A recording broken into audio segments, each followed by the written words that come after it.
So finally आज school का finally internship ख़त्म हुआ, तो मैं घर जा ही रही थी कि मुझे फिर मैंने सोचा कि क्यों ना मैं राजेश से मिल लूँ, क्योंकि उनकी लास्ट नाइट पता चला था कि उनको तबीयत ठीक नहीं है, उनको ठंड लग रहा है। तो मैंने कहा मैं एक बार मिल आती हूँ और ख़ुद आंखों से देख आती हूँ कि कैसा है, क्योंकि स्कूल से जो मेरा घर है ना, वो ससुराल जो है वो सेम डिस्टेंस पर पड़ेगा हाफ, और वरना मैं घर आती दिल्ली, देन उसके बाद नोएडा जाना थोड़ा टफ हो जाता। तो इसलिए मैं जब गई तो देखा मैंने राजेश सोए हुए थे, और जब मैंने उनको शरीर टच किया तो इतना तेज़ फीवर था ना, लिटरली मेरे को इतना बुरा लगने लगा, रोना जैसा आ गया, क्योंकि मैंने आज तक कभी 4 साल में राजी को ऐसी हालत में मैंने आज तक नहीं देखा था। और इनको फीवर या कोल्ड ऐसा कुछ भी नहीं, मतलब कोल्ड हो भी जाता था बट फीवर तो बिल्कुल भी नहीं। और इनके मुँह से मैंने कभी भी ये ठंड वर्ड नहीं सुना है कि मुझे ठंड लग रहा है। तो जब इन्होंने मुझे कहा भी था ना कि रात को कि हाँ मेरे को ठंड लग रहा है बहुत तेज़, तो तभी मेरे को ना थोड़ा डाउट हुआ। मैंने कहा इतना क्यों इनको ये ठंड लग रहा है, क्योंकि आज तक मैंने कभी कितना भी ठंड एसी कुछ भी, हमेशा ही एसी ऑन करके ही सोते थे। बट इस बार मेरे को सीरियसली लगा कि नहीं तबीयत ख़राब है, और मैं गई, और अच्छा हुआ मैं गई, क्योंकि ये सच में किसी की बात मानती नहीं है। और जब मैं गई तो मैंने तुरंत मेडिसिन दिया, सिरप दिया, जबकि वो ऐसा का ऐसा ही पड़ा हुआ था। और मुझे पता भी था कि ये नहीं खाएंगे दवाई, क्योंकि बिल्कुल भी नहीं लेते हैं ये। चलो कोल्ड में या फिर ऐसे आपका सर दर्द में ना लो तो चलता है, बट फीवर मुझे पता था कि फ़ीवर है तो आपको मेडिसिन लेना ही पड़ेगा, बट नहीं। फिर यहाँ पे मैंने ठंडे पट्टी दिया इनको, एंड पूरा बॉडी क्लीन किया है, पाँव हाथ ये सब इतना गर्म कर रहा था ना, इतना ज़्यादा हीट कर रहा था कि मेरे को लिटरली समझ नहीं आ रहा था कि मैं करूँ क्या। फिर मैंने ये जैसे किया, दैन थोड़ा सा आराम इनको भी लगा। और इस हालत में देखना ना मेरे लिए बहुत ज़्यादा टफ हो रहा था, क्योंकि सच में इस टाइम पे इनको कितनी ज़्यादा मेरी ज़रूरत थी। अच्छा हुआ थैंक गॉड मैं आ गई, वरना ये सब कौन करता। और ये सच में इनकी तबीयत कितनी ज़्यादा ख़राब थी। सो गाइज आपने देख ही लिया होगा मैं अभी कहाँ पे हूँ। तो यस, एक्चुअली मैं स्कूल से घर जा रही थी, बट रात को अचानक से राजी का तबीयत ख़राब हो गया, फीवर हो गया उनको बहुत तेज़। और फिर अभी मैं ऐसे ही मन ना अजीब सा रहा था, मैंने कहा नहीं मुझे मिल के आना है। अब क्योंकि मुझे पता था कि ये दवाई बिल्कुल भी नहीं लेंगे। मैंने बोला भी था कि दवाई ले लेने के लिए, बल्कि नहीं लेते हैं। चलो कोल्ड सर दर्द में नहीं लेते हैं ठीक है, बट फीवर, और मैंने ना मतलब पहली बार उनको ऐसे ठंड, उनको मैंने मुँह से सुना कि मेरे को ठंड लग रहा है। अदरवाइज़ कितने भी ठंड हो जाए वो फ़ैन ऑन करेंगे, एसी ऑन करेंगे, ठीक है। और ये कभी भी मतलब कंबल वम्बल यूज़ ही नहीं करते। तो इनके मुझसे पहली बार मैंने सुना कि मेरे को ठंड लग रहा है, बहुत तेज़ ठंड लग रहा है, बहुत तेज़। तभी मैं डर गई, मैंने कहा ये इतना क्या तबीयत ख़राब, क्योंकि इनके मुझसे मैंने 4 साल हो गए अभी तक नहीं सुना था। और फिर ये बंदा मतलब लिटरली मैंने कहा था दवाई ले लेने के लिए, बट मुझे पता था नहीं लेंगे। और फिर मैंने इसलिए इनकी मम्मी को, मतलब मैं अपने मदर इन लॉ को भी मैंने कॉल कर दिया माँ को कि जैसे दिन में ही कि उनका तबीयत ठीक नहीं है, तो ऐसे ऐसे उन्होंने बोला हाँ तबीयत तो ठीक नहीं है, ऐसे फीवर है। तो मैंने कहा ठीक है वो दवाई बोला हाँ, मैंने पूछा तो उन्होंने बोला हाँ ले लिया। मैंने कहा नहीं उन्होंने नहीं लिया, वो पक्का झूठ बोल रहा है, आप या तो ख़रीद के ना लेके आ जाओ, क्योंकि वो बिल्कुल भी नहीं लिया उन्होंने।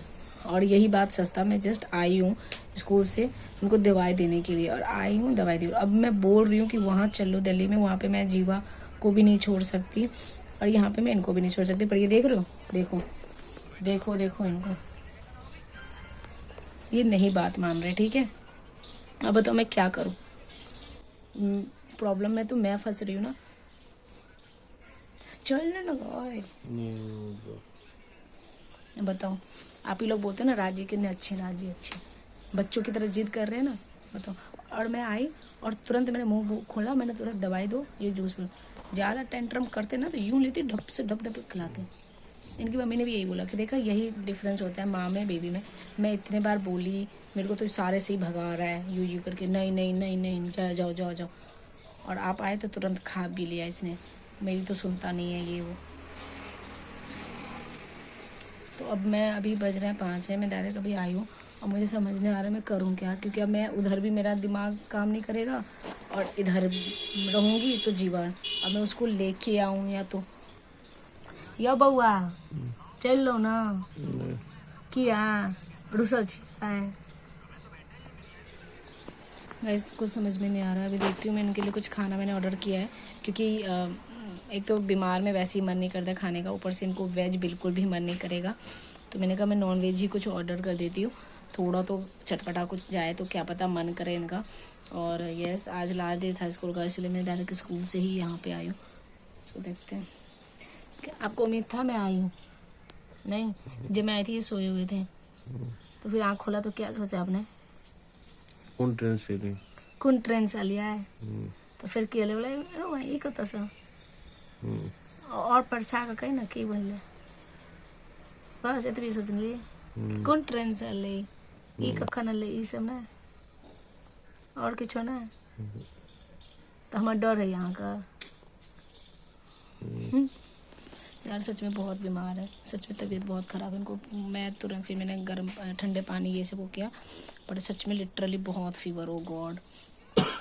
मैं देखती हूँ चेक करती हूँ कि कितना फीवर है, क्योंकि हाथ पैर सब इतना इनको ना हाई फीवर और कभी भी नहीं हुआ है। मैंने तो नज़र भी उतार दिया, चिमकांडा पता नहीं कहाँ कहाँ घूमते रहते हैं, ठीक है, स्मार्ट बन बन के। मैं इनको बोलती हूँ काला टीका लगाया करो। मैं जब मैं रहती हूँ ना लिटरली मैं जब भी ये बाहर जाते हैं मैं काला टीका इनको लगाती हूँ, काजल भले ही मुँह सड़ा है जो भी सड़ा है, बट फिर भी मैं करती हूँ। बट ये इंसान मेरा पांडा गन पांडा बीमार हो गया। शेड की तरह दहाड़ते हैं ना तो ये अच्छे लगते हैं। अभी देख रहे हो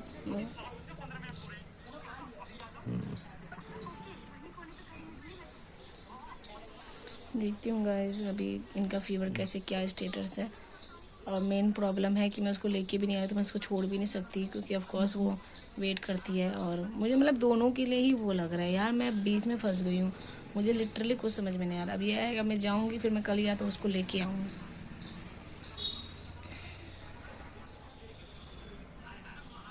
बाय गाइस। इन्होंने रात को भी कुछ नहीं खाया था, सिंपल सा खाना, एंड देन दिन में भी माँ ने को खिचड़ी बोला बट उन्होंने खाया नहीं। तो मैं समझ गई थी कि एक तो बीमार में वैसे ही खाने का मन नहीं करता, ऊपर से इनको वेज उतना पसंद नहीं है। तो मैंने कहा भी कि मैं नॉन वेज घर पे ही बना देती हूँ, बट नहीं, फिर मैंने कहा मैं बाहर से ही ऑर्डर कर देती हूँ। उसके लिए भी मना कर रहे थे कि नहीं मेरा मन नहीं कर रहा, बट मैंने कहा नहीं क्या पता देख के थोड़ा सा मैं खिला दूँगी तो थोड़ा सा एटलीस्ट खाएँगे, और वही हुआ। फिर मैंने इनके लिए नॉनवेज कुछ ऑर्डर किया और फिर रोटी घर पे बनाया, एंड देन उसके बाद मैंने खिलाया। और बहुत मतलब ना बच्चों की तरह ये जिद करने लगते हैं, बच्चों की तरह इनको देखना रखना होता है। तो फिर मैंने इनको अपने हाथों से ही ये खिलाया। और लिटरली गाइस मतलब मेरे लिए ना मैं जैसे अभी रिकॉर्ड भी कर रही हूँ या फिर मैं ये सब जब देख रही हूँ ना तो मेरे लिए इतना ज़्यादा इमोशनल भरा है कि मेरे को समझ में नहीं आ रहा कि मैं करूं क्या। मैं जीवा को लेके उधर नहीं रह सकती थी, क्योंकि ऑफ कोर्स मैं स्कूल में इंटर्नशिप कर रही थी, वहाँ पे मैनेज नहीं हो पा रहा था। जीवा को मैं अकेले छोड़ नहीं सकती थी, ऊपर से मतलब ये इतना सफ़र कर रहे थे और मुझे इतना ज़्यादा बुरा लग रहा था कि अगर मैं यहाँ पे अभी नहीं होती तो ये भूखे रहते, खा भी नहीं पाते। रात के लिए भी मंगा दूँगी, ठीक है, तो वैसे ही बच जाएगा तो ये खा लेना, रोटी खाना। बीमार है बंदा बट फिर भी देख रहे हो पबजी। तो गाइस अभी मैंने मंगा लिया है खाना, तो थोड़ा बहुत खाया है एंड अब मैं निकल रही हूँ। 5:30 समथिंग 6 बज रहे, तो मेरे को 8 बज जाएंगे घर पहुँचते पहुँचते। और लिटरली मेरा मन बिल्कुल भी नहीं कर रहा है, क्योंकि इस हालत में इनको छोड़ के जाना फिर, बट वहाँ पे जीवा भी है अकेले, like mummy of course mummy संभाल रही है। और अभी ना इतने अच्छे से उसने बात किया ना, मैं सच में इमोशनल हो गई थी कि बहुत अच्छे से बात किया, हेलो मम्मी, राधे राधे। तो और अभी ये तो मतलब दोनों कहते हैं ना एक बच्चा नहीं मेरा 2 बच्चे, ये बड़ा बच्चा एक वो छोटी बच्ची फिर भी ज़्यादा समझदार है एज़ कम्पेयर टू बड़ा बच्चा। तो देखती हूँ, चलोगे? नहीं। तो बस मिलते हैं दिल्ली के घर पे जाके पहुँच के, और बस ये ठीक हो जाए, क्योंकि मेरे माइंड में वही चलता रहेगा।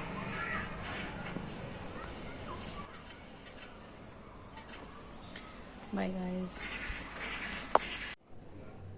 सुबह बज रहे रात के 8 और मैं जस्ट अभी आई हूँ, और थैंक गॉड मैं गई, क्योंकि मतलब ऐसे प्लान था नहीं ऑनेस्टली, क्योंकि मैं जैसे 4 बजे से जगी थी और फिर हमने सोचा था 10-11 बजे हम लोग फ्री हो जाएंगे। स्कूल में लास्ट डे था इंटर्नशिप का, थैंक्स गिविंग डे था, तो सभी गर्ल्स ने डिसाइड किया था कि अगर 10-11 बजे फ्री हो जाएंगे तो हो सकता था कि थोड़ा बाहर हो आएंगे, या फिर मैं तो तभी मना कर दी, बट बोला नहीं तुम्हारी ज़रूरत है ये ब्रेक के लिए, तो थोड़ा इन्जॉय कर लो।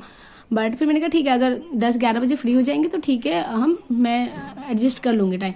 बट 2 बज गए, स्कूल का टाइम टेबल फिर जो भी सेरेमनी था फिर टाइम टेबल से 2 बजे ही छुट्टी हुआ। तो ना मैंने लंच किया था, ना मैंने कुछ ऑर्डर किया था, ये इसी समय बिजी हो गए थे हम लोग पूरा क्लासेस में। एंड तो मेरा वैसे ही हेडेक हो रहा था, ऊपर से थकावट। तो मैंने कहा नहीं मैं अब घर जा रही हूँ। तो बाकी गर्ल्स तो चली गई थी अपना एंजॉय करने के लिए, घूमना फिरना।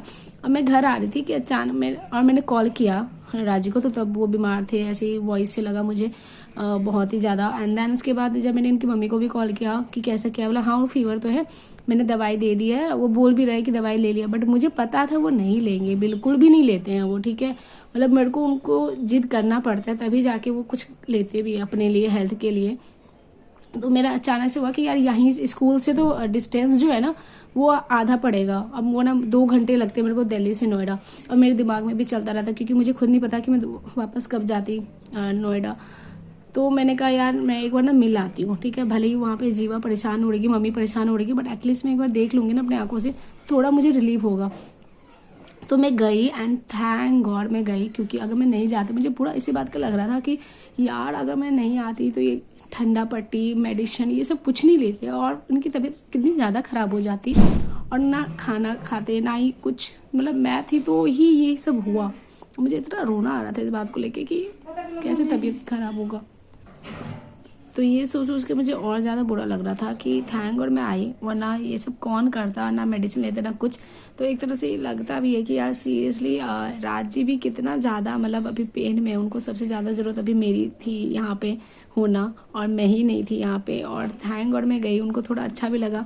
और मैं 2-3 घंटे वहाँ पे रही, और जब तक फीवर उनका कम नहीं हुआ फिर मैं नहीं निकली। मुझे वही लग रहा था कि बस ठीक हो जाए जल्दी। बट जब मैंने फिर देखा कि नहीं फीवर नहीं आया था, फिर उनको कुछ खिला पिला के मेडिसिन दे के फिर मैं आई। और मेरा आना भी जरूरी था क्योंकि फिर जीवा को मैं लेके नहीं गई थी। अब देखती हूँ कल परसों में फिर मैं निकलती हूँ नोएडा के लिए, क्योंकि मेरा बिल्कुल भी मन नहीं कर रहा है उनके बिना। और इस हालत में उनको ऐसे छोड़ के आना ना मेरे लिए इतना ज़्यादा टफ था, इतना ज़्यादा टफ था कि अभी भी मुझे, मतलब मैं वो चीज़ देख ही नहीं सकती थी यार। मैं वो मेरी दुनिया है, मतलब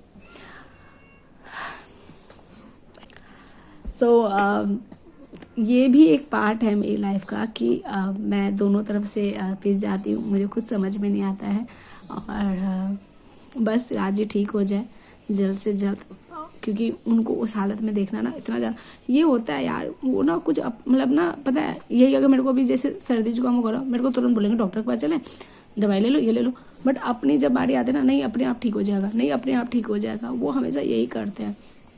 और कल जो मैंने उनकी हालत देखी थी ना, मेरे को इतना ज़्यादा बुरा लग रहा था। और मेरे को ये लग रहा था कि अगर मैं अभी नहीं होती यहाँ पे तो फिर ये गर्म पट्टी, मतलब कि जो ठंडा पट्टी देते हैं वो, फिर ऊपर से मेडिसिन भी नहीं खाते, खाना तक नहीं खाते यार, वो खाना तक भी नहीं खाते। वो तो अच्छा हुआ मैंने नॉनवेज ऑर्डर किया, ज़बरदस्ती उनको बना के दिया और फिर मैंने खाया। तो फाइनली वो भी ठीक है। मतलब मैंने पूछती रही हूँ तो नहीं अभी तो फीवर नहीं आया, बाकी कल देखती हूँ कल क्या स्टेटस है, तो फिर निकलती हूँ मैं वहाँ पे के लिए।